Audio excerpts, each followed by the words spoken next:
What's going on, guys? This is Dan here, talking about the Camaro today.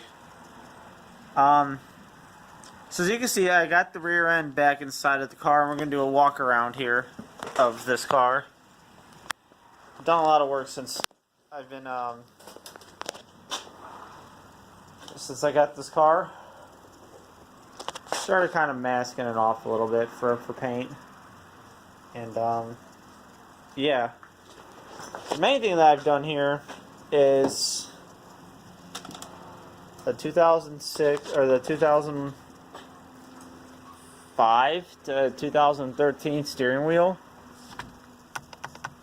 the corporate steering wheel mod. This particular wheel came out of a Saturn Aura XR because it has the paddle shifters. Now my current setup of what I'm going to do is a 4L60E heavily rebuilt. It's going to have the TCI Easy TCU inside of there. It's going to tie it into this for paddle shifters.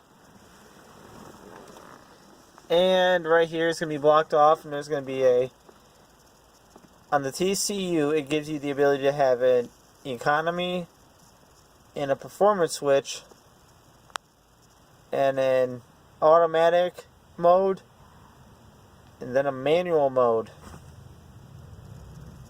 So that's what we're gonna do, and that should make it a lot better to drive, or more interesting to drive, I'm sorry.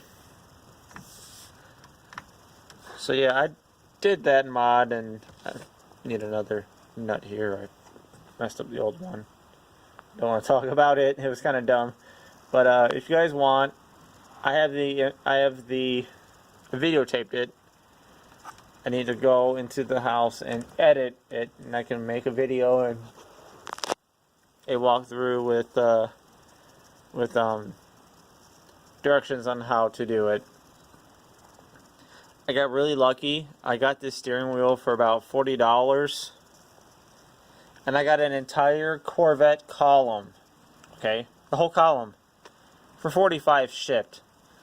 So, and you need this, but again, I will make a video for that if you guys so wish. Now, main thing here is I got the K member for the LS motor.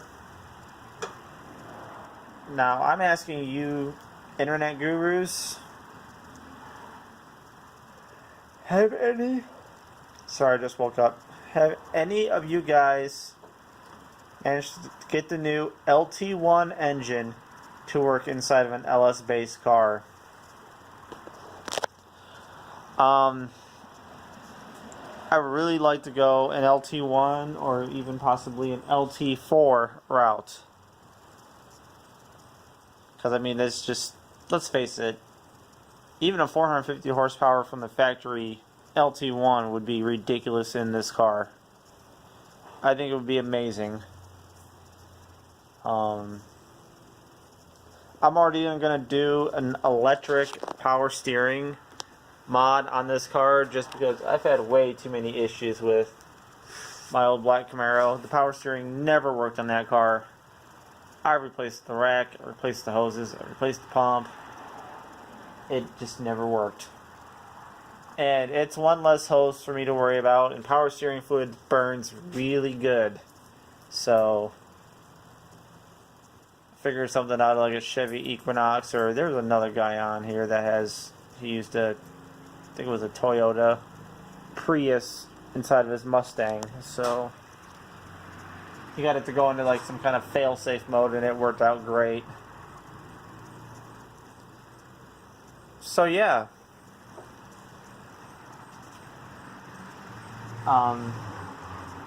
If not, I'd still like to run at least the LT1's belt routing in this car, just because it looks so much cleaner. It really does. I love that in this area here, there's no belts over here. It's all right here. And I mean, looks better in my book. Just because this area right here in my SS with the alternator right down here, power steering right here, the steering shaft. It was a complete effing nightmare to try to do anything. And I got an exhaust leak on the one side, and it just was total hell. I almost had to pull the engine back out. It sucked. Anyways, let me know about that. And I started doing some body work too. This is what I do on the weekends that I don't go to Cedar Point.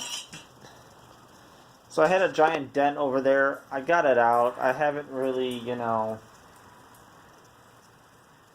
mean, I've been working on it, but things have been getting really crazy with work. So I'm kind of feel like I'm being pulled at all ends. So I started working on this here. And if anybody can give me any pointers or tips and tricks on how to get that pulled out, that'd be amazing. Because I don't think Bondo's going to fix that, guys. And with the color that I'm doing this car in, it needs to come out. So, right now, let's talk motors. Okay, say I don't get an LT1. Right now, my backup plan is a 6-liter, probably a 408 stroker with RHS small bore Pro Series heads for LS7 intake ports, LS7 intake, and I don't even know what kind of cam I would run in that setup. I want something, honestly, a little bit tame. Because it is going to be an automatic, so I don't want to be surging against the converter. Or, I mean, I could get a stall, but I drive this every day.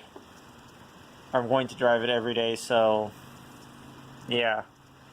That's why I'm more leaning towards LT1, LT4, because it's factory daily drivability with good horsepower. And the LT1 and LT4s, their prices for what you get are pretty good. Yeah, I can justify spending $11,000, $12,000 on an LT4, get all the wiring and everything, and make it work inside of this car. Not a problem. But I mean, so there's that, guys.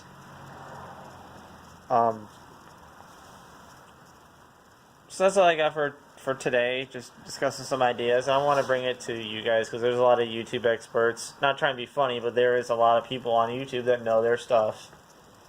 And, yeah. So thanks for tuning in, guys. If you're new to the channel, hit that like button. If you're a car guy or a roller coaster guy or anything that I have on my channel that interests you, just hit the subscribe button and you'll stay up to date. And as always, guys, have a good day and night wherever you are.